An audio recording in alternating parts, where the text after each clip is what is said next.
Hi, I'm Dennis O'Brien, President of PECO. Welcome to Valley Forge National Historical Park. We're proud to make Valley Forge even more fun and accessible for you and your family.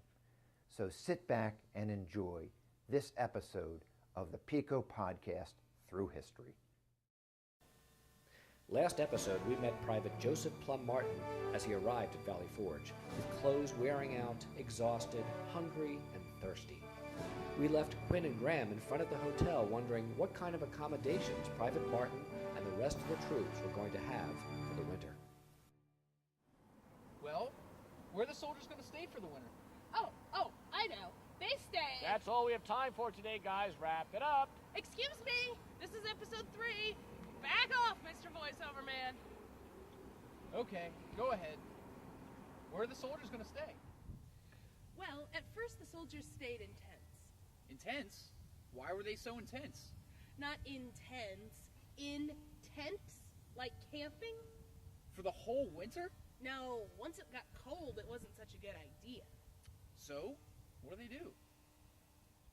We'll get going. These trees aren't going to cut themselves. Well, this is a big tree. Aren't you going to help? Oh, sure I'll help, but I'll give you the honor of doing the first one. All right. Timber! Thanks for the help. Yeah, I'm exhausted. Right.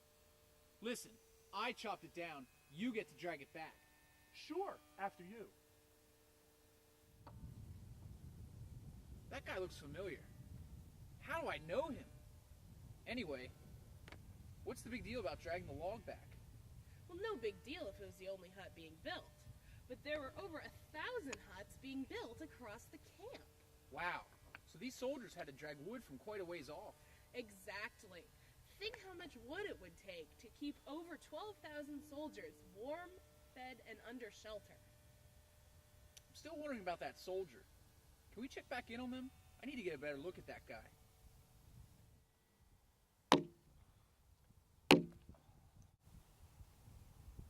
Wow. You sure are making great progress. Where's all my help? Aren't there 10 other people who are supposed to be building this?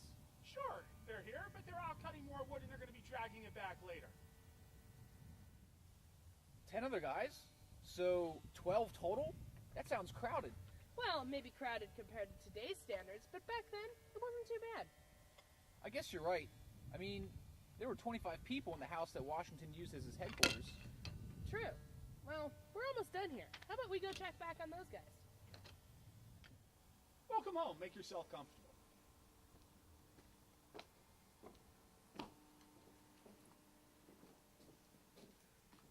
No. That spot's mine. No.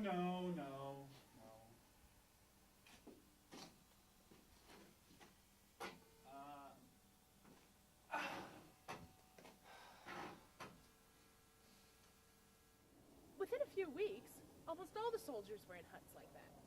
Well, that takes care of the soldiers, but there were several hundred women and children here too. Oh, you mean the camp followers? Yeah, where do they stay? In the huts with the soldiers. In separate huts or with the men? In the same huts. Most of these women and children were the wives and children of the soldiers, so they all stayed together. Wow. So 12 people in this building? Seems crowded, but I guess they stayed warm enough. They did. That's why they had to go so far for wood. It takes a lot of wood to heat that many huts. It's not just building and heating the huts the soldiers needed wood for. They needed wood for all sorts of things. Exactly. Life in the encampment was... Can we talk about that later? I want to finish this up. Yeah, we're pretty much done. What's this piece? The chimney! To heat the hut. Would you do the honors? Sure. Ta-da! Oh my God! Dang it. Now we get to start over. On behalf of PECO and Valley Forge, we hope you enjoyed your PECO podcast journey through history. Join us for the next episode, Life in the Encampment.